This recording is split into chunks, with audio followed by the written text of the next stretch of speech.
आज की वीडियो में तुम जानने वाले हो वो सारी जरूरी बातें जिन्हें जाने बिना अगर तुम कैप्टन अमेरिका 4 देखने चले गए तो भाई आधी से ज्यादा बातें तो तुम्हारे सर के ऊपर से जाने वाली। Let me explain. इस वक्त तुम्हें इस बात की सीरियसनेस को रियलाइज करने की सख्त जरूरत है कि अभी तक मार्वल की 34 movies, 10 TV shows and 2 specials आ चुके हैं, जिनमें से भले ही हमारे करंट कैप सैम विल्सन सिर्फ 7 मूवीज एंड 2 शोज में ही दिखे हैं, बट कैप्टन अमेरिका मूवीज हमेशा अर्थ 616 की ground reality, basic setup and politics को एक्सप्लेन करती हैं, जो पास्ट एंड फ्यूचर दोनों टाइम के बड़े बड़े प्रोजेक्ट्स एंड इवेंट्स को इफेक्ट करती हैं। एंड इसीलिए आज की वीडियो में मैं तुम्हारे लिए लाया हूँ वो सारी important details and all the important stuff from past MCU जो तुमको कैप्टन अमेरिका 4 देखने से पहले बिल्कुल मिस नहीं करनी चाहिए। अब देखो, क्योंकि ये एक ग्राउंडेड मूवी है तो हमें इसमें ना काफी सारे कैरेक्टर्स दिखाए जाने वाले हैं, जिनमें काफी सारे कैरेक्टर्स पुराने होंगे जिन्हें तुम जानते होंगे, काफी सारे कैरेक्टर्स नए होंगे जिन्हें तुम बिल्कुल नहीं जानते होंगे, एंड लेकिन काफी सारे कैरेक्टर्स ऐसे भी होंगे जिन्हें तुम जानते तो होगे बट रिकॉग्नाइज नहीं कर पाओगे कि भाई यार इसे देखा तो है कहीं,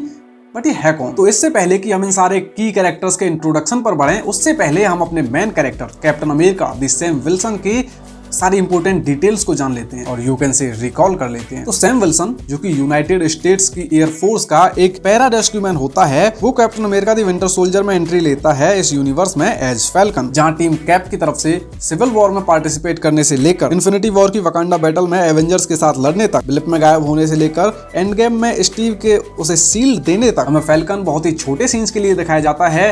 तो मोस्टली कह सकते हो एक टिपिकल साइड कैरेक्टर की तरह। बट स्टीव रॉजर्स के उसे सील्ड दे देने के बाद जब उसके ऊपर कैप्टन अमेरिका का टाइटल आ जाता है, तो उसके बाद की कहानी टेक प्लेस करती है एक टीवी शो में जिसका नाम है the Falcon and the Winter soldier. जहां इस कहानी के कुछ की मूवमेंट्स एंड कैरेक्टर्स की बात अगर की जाए तो इस शो के लास्ट में यहाँ जीमो को वकांडा वाले अपने साथ ले जाते हैं, जॉन वॉकर को वैलेंटीना अपने साथ ले जाती है। मौका मिलने के बाद भी सैम सुपर सोल्जर सीरम लेने से मना कर देता है एंड एक नए कैरेक्टर को सेटअप किया जाता है जिसका नाम होता है आइजिया ब्रैडली, जो कि एक सुपर सोल्जर सीरम एक्सपेरिमेंट का सक्सेसफुल टेस्ट सब्जेक्ट था। एंड ये कैरेक्टर हमें captain America brave new world में भी देखने को मिलने वाला है, जिस पर अभी हम थोड़ी देर बाद बात करेंगे। तो अभी शॉर्ट में नजर डाल लेते हैं अपने बाकी कैरेक्टर्स पे भी। Thunderbolt Ross the Red Hulk, William Hurt की डेथ के बाद इस कैरेक्टर को अब हैरिसन फोर्ड प्ले कर रहे हैं, तो तुमको समझना होगा कि ये दोनों कैरेक्टर सेम ही हैं। एंड अभी रॉस यूएस का प्रेसिडेंट भी बन चुका है। रेड हल्क तो है ही भाई अपना। द लीडर 2008 की द इनक्रेडिबल हल्क के मिस्टर ब्लू, जिनके फोरहेड के एक वाउंड पर जब हल्क का ब्लड गिर जाता है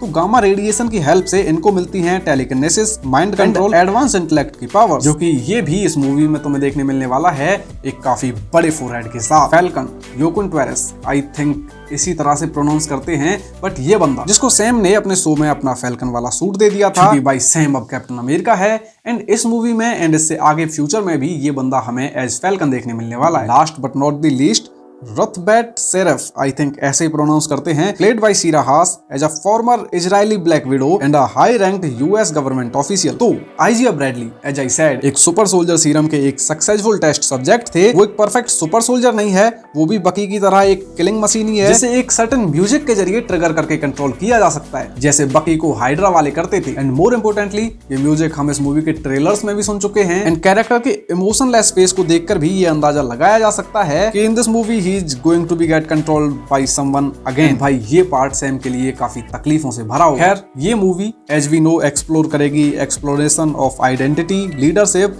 and the evolving definition of heroism, क्योंकि आगे चल के सैम के फ्यूचर एंड एमसीयू के फ्यूचर को और भी काफी ज्यादा इफेक्ट करेगी। लेकिन अभी उस पर थोड़ी देर में आते हैं। अभी तुम कुछ उन मूवीज एंड टीवी शोज के बारे में जान लो जिन्हें तुम चाहो तो रिविजिट कर सकते हो ये मूवी देखने से, जो कि हैं first of all Captain America the Winter Soldier, the Incredible Hulk, Captain America Civil War and the Falcon and the Winter Soldier. खैर अगर कैमियोज भी कवर करने हैं तो Age of Ultron, Ant Man, Infinity War and Endgame भी देख सकते हो। तो जैसा कि मैं बोल रहा था कि ये movie identity, leadership and the definition of heroism को एक्सप्लोर करेगी, तो उसका मतलब समझो। Falcon and the Winter soldier में हमने देखा था कि कैसे सैम खुद को एज कैप्टन अमेरिका एक्सेप्ट नहीं कर पा रहा था मूवी के लास्ट तक भी, बट इस मूवी में उसे खुद को लोगों की नजरों में कैप्टन अमेरिका साबित करना होगा, तुम्हारी नजरों में कैप्टन अमेरिका साबित करना होगा। क्या वो इस टाइटल के साथ लोगों का भरोसा जीत पाएगा? क्या वो ये साबित कर पाएगा कि कैप्टन अमेरिका कोई इंडिविजुअल पर्सनैलिटी नहीं, एक आइडियोलॉजी है? सो दैट्स ऑल जो तुम्हें जानना जरूरी था captain America brave new world देखने से पहले। एंड अगर तुमको लग रहा है कि मैंने कोई पॉइंट भाई यहाँ पे मिस कर दिया है, please right it down in the comment section, I will appreciate. And अब अगर तुम्हें जानना है कि भाई बैडएस रवि कुमार कितनी तगड़ी मास्टरपीस है, वो इतना सिनेमा लेवल सेट क्यों है, तो भाई फिर तुम मेरी ये वाली वीडियो जरूर चेकआउट कर लेना। तो मैं आई मीन तुम सोच कर देखो यार, मैंने 20 मिनट का रिव्यू दिया है बैडास रवि कुमार का, तुम सोच रहे हो भाई सिनेमा लेवल पीस, ठीक है। And yes that's all for today video. अब तुमको अगर ये वीडियो देखकर कुछ भी अच्छा लगा, खुशी हुई या मजा आया तो भाई लाइक मार देना इस वीडियो को। कुछ भी अगर तुम्हें इन्फॉर्मेटिव जानने को मिला, कुछ भी अगर तुम्हें लगा कि हाँ मैंने सही किया है, अगर तुम समझ पा रहे हो कि मैं क्या कहने की कोशिश कर रहा हूँ, तो फिर सब्सक्राइब मार देना इस चैनल को। मुझे मेरे सोशल मीडिया हैंडल्स पर फॉलो भी कर लेना। And yes that's all. मैं मिलता हूँ आप सब लोगों से अगली वीडियो में। Thanks for watching.